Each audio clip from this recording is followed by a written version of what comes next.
कभी कमजोर नहीं होती। तुम जिस दीवार पर भी देखो मर्दाना कमजोरी का इलाज लिखा होता है।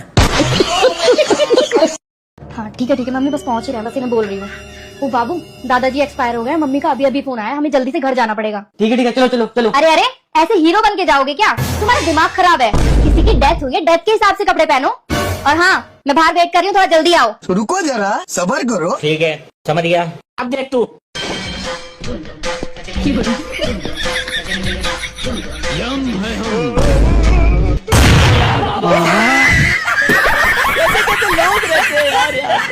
गंदी बातें करो ना। तुम्हारे लेटरिन का गटर बंद हो गया और लेंडे ऊपर तैर रहे। ज्ञानी बाबा। अरे कर लो, तू कितना भी मेकअप कर ले मुंह पे, तुझसे फिर भी कोई शादी नहीं करेगा। अरे क्योंकि मैं तुझसे शादी करूंगा। क्या बात है, आज तुम रात में एक बार भी नहीं उठे हो? बाथरूम करने के लिए भी नहीं उठे?